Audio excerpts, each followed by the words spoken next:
আমরা এই গঙ্গোত্রীর গেটে এসে পৌঁছেছি। এবার গেট থেকে আমরা ভেতরে যাব। মাত্র 600 মিটার পথ। তো খানিকটা চলে এসেছি, আর খানিকটা বাকি আছে, গিয়ে পুজো দেব। নমস্কার, আমি মৈত্রেয়ী, আর আমার চ্যানেল এক্সপ্লোর উইথ মৈত্রেয়ীতে আরও একটা নতুন ব্লগে আপনাদেরকে স্বাগত। আমরা এখন আছি গাড়োয়াল মণ্ডল, আর ঘুরে দেখছি গাড়োয়ালের বিভিন্ন দর্শনীয় স্থান। আজকে আমরা যাব হারশিল থেকে গঙ্গোত্রী। এখন কিন্তু গঙ্গোত্রীর রাস্তা ভীষণ সুন্দর, দুটো গাড়ি খুব সহজেই যাতায়াত করতে পারে এবং রাস্তায় সেই প্রতিকূলতাও নেই। তাই বৃদ্ধ, বয়স্ক বা শরীরের সমস্যা যে কেউ কিন্তু খুব সহজেই গাড়ি করে পৌঁছে যেতে পারেন গঙ্গোত্রী মন্দির পর্যন্ত। যদিও সামান্য শ্বাসের সমস্যা হতে পারে, সেক্ষেত্রে অক্সিজেন ক্যান নিয়ে যেতে পারেন। তবে রাস্তা ভীষণ সুন্দর, মসৃণ, চওড়া, কোথাও কোনো অসুবিধে নেই। একদম গঙ্গোত্রী মন্দির পর্যন্ত গাড়ি চলে যাবে। তাই ভাগীরথীর উৎস সন্ধানে আমরা পৌঁছে গেলাম গঙ্গোত্রী। আর গঙ্গোত্রীতে পৌঁছেই আমরা সেই গঙ্গোত্রী মন্দিরের দিকে পথ ধরে হাঁটা শুরু করলাম। অগণিত তীর্থযাত্রী, প্রচুর লোক, প্রচুর দোকান, প্রচুর পুলিশ প্রোটেকশন, ফলত কোথাও কোনো রকম কোনো অসুবিধে নেই। আমরা আগেকার দিনের বইতে যেরকম গঙ্গোত্রী দর্শনের কথা পড়েছি, বাস্তবে কিন্তু একদম সেরকম পরিবেশ নয়। কোনো প্রতিকূলতাই নেই, খাবারের দোকানের অভাব নেই, হোটেল থাকার জায়গার অভাব নেই, ধর্মশালাও প্রচুর রয়েছে। তাই খুব সহজে এখন আপনারা চলে আসতে পারেন চারধাম দর্শন করতে।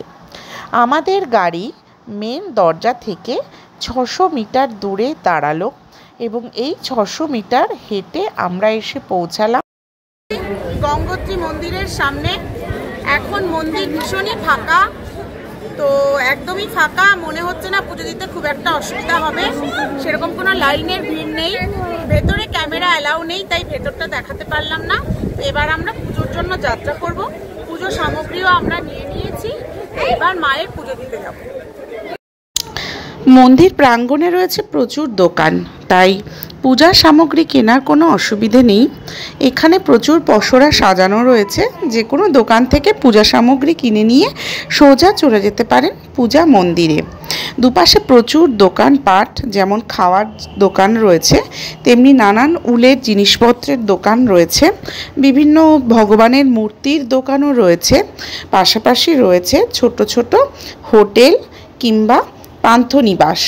তো এই রাস্তাগুলোতে হেঁটে যেতে যেমন ভালো লাগে, তেমনি দুপাশের দোকান পসরা এসব দেখতেও বেশ ভালো লাগে। তো আমরা আমাদের পছন্দ মতন একটা দোকান থেকে পূজা সামগ্রী কিনে নিয়ে চলে গেলাম মা গঙ্গার মন্দির প্রাঙ্গণের। মোটামুটি 300-400 মিটার চারপাশের রাস্তা সমতল, এবড়োখেবড়ো নয়, সুতরাং যেতে অসুবিধে নেই। তো আমরা এই যে গঙ্গার কাছে চলে এসেছি। গঙ্গায় প্রচণ্ড ঢেউ, প্রচণ্ড ঢেউ। তো গঙ্গা জলে একটু মাথায় ছিটিয়ে, পায়ে ছিটিয়ে আমরা বেরিয়ে যাব। গঙ্গাটা দেখুন কি ভয়ানক গঙ্গা। গঙ্গোত্রী মন্দির থেকে গোমুখ গহ্বর মাত্র 15 কিলোমিটার। এটা ট্রেকিং হয়, দুদিনের ট্রেকে মানুষ পৌঁছে যায় গোমুখ পর্যন্ত। মাঝখানে পড়ে চিরবাসা, ভোজবাসা প্রভৃতি জায়গা। সেখানে বেশ কিছু হোমস্টে আছে, জিএনভিএমও আছে। তো এখান থেকে চাইলে আপনারা গোমুখ করতেই পারেন। আমরা চলে এলাম এখন গঙ্গাধর মন্দিরে। শিব মন্দিরে পুজো দিয়েই গঙ্গা পুজো করতে যেতে হয়। তো শিব মন্দিরে পুজো দেওয়ার পর আমরা চলে এলাম মূল গঙ্গা মন্দির কমপ্লেক্সে। এখন দুপুর 2:30-3টে বাজে।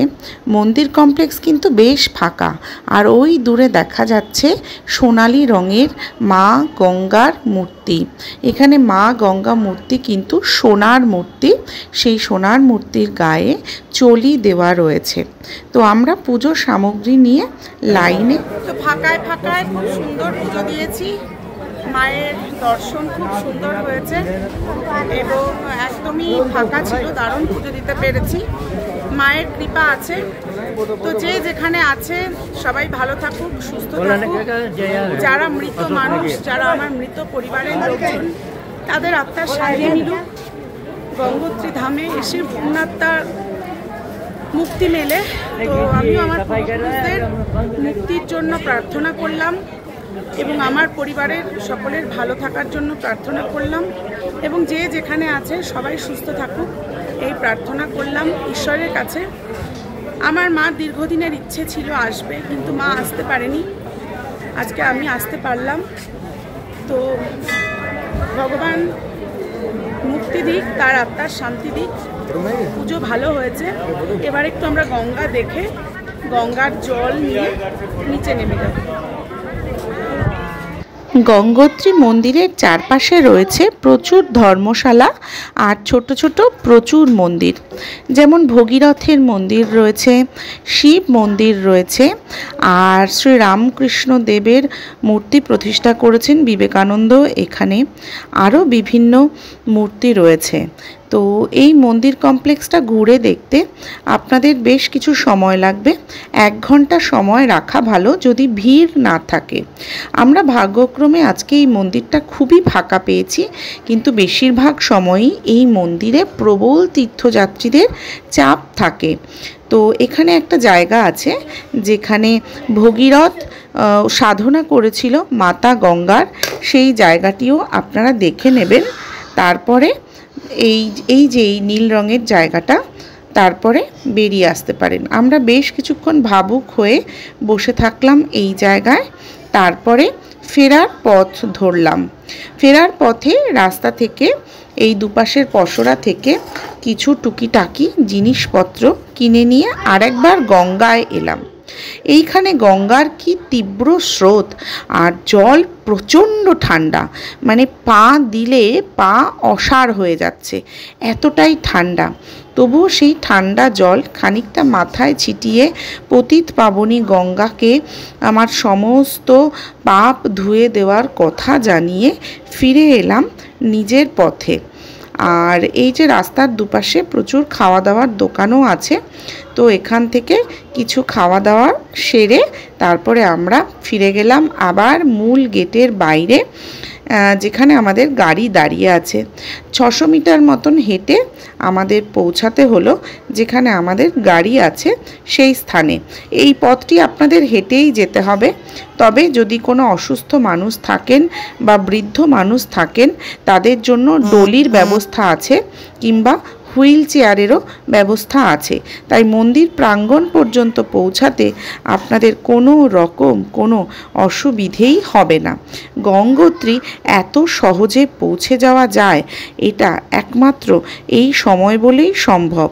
পূর্বে কিন্তু এই রাস্তা ভীষণ দুর্গম ছিল। ফেরার পথে আমরা ভাগীরথীর কূল ধরে ধরে এগোতে থাকলাম এবং একটা নতুন জিনিস দেখলাম, এখন এখানে একটা হেলিপ্যাড নির্মিত হয়েছে। ওই যে দূরে একটা হেলিপ্যাড, এখানে আর্মি দ্বারা নিয়ন্ত্রিত, ফলত ভিভিআইপি যারা তারা হরিদ্বার থেকে হেলিপ্যাডে করেও কিন্তু গঙ্গোত্রীতে এসে নামতে পারে। তো আমাদের থালি এসে গেছে। আমি একটা স্পেশাল থালি অর্ডার দিয়েছিলাম। স্পেশাল থালিটা আছে হচ্ছে পনির দিয়ে মটর পনিরের সবজি, একটা লাউয়ের তরকারি, আমি একটু অর্ধেকটা খেয়ে নিয়েছি, আর এটা হচ্ছে আস্ত বেগুনের তরকারি, আর তার সঙ্গে পাঁপড়, স্যালাড, আর এটা হচ্ছে রাজমার ডাল। তো এইটা ছিল আমার আইটেম, তার সঙ্গে রুটি, ভাত, আর অভিষেকের জন্য রয়েছে ভাত আর আলু জিরা, আর এখান থেকে আমরা শেয়ার করব। আর শেষে একটা সুইট ডেজার্ট আছে, হালুয়া আছে। তো এটাই আজকে রাতের ডিনার আমাদের। তো আমরা খেয়ে নিই, দেখা হচ্ছে কালকে। গুড নাইট, শুভরাত্রি। তো গুড ইভিনিং, এখন 9টা বেজে 10 মিনিট। আমরা উত্তরকাশীর কাছাকাছি পৌঁছে গিয়েছি। অ্যাকচুয়ালি আমরা হাটশিল থেকে গঙ্গোত্রীর জন্য রওনা হয়েছিলাম প্রায় 12:30টার সময়। তো গঙ্গোত্রীতে পৌঁছলাম এবং গঙ্গোত্রীতে পুজো দিয়েছি, খুব ফাঁকা পুজো দিয়েছি, কোনো ভিড় ছিল না, কিন্তু ফেরার সময় ভীষণ বৃষ্টি হচ্ছিল। তো একটা চাপা টেনশন থেকেই যায়, পাহাড়ে বৃষ্টি হওয়া মানে একটা টেনশনের ব্যাপার। কিন্তু যাই হোক খুব সুন্দর, বৃষ্টিটা আর হয়নি, খুব সুন্দর সেফলি আমরা নিচে নেমে এসেছি এবং উত্তরকাশীর কাছেই গঙ্গার কিনারে একটা হোটেল নিয়েছি আমরা। তো হোটেলে চেক ইন করে লাগেজ টাগেজ রেখেই খেতে এসেছি, কারণ সারাদিন কিছুই খাওয়া হয়নি। সেই হাটশিল থেকে ব্রেকফাস্ট করে বেরিয়েছিলাম, আর কিছু খাওয়া হয়নি। গঙ্গোত্রীতে একটু সিঙ্গারা জিলিপি খাওয়া হয়েছে। তো এখন যাই হোক আমরা খাবো, থালি অর্ডার দিয়েছি, থালি খাবো। আর পনিরের কথা বলেছি, পনিরের ব্যবস্থা ওরা করে দেবে। তো খেয়ে আজকে একটা টানা ঘুম। তো কালকে সকালে আমরা বদ্রীনাথের উদ্দেশ্যে রওনা হব।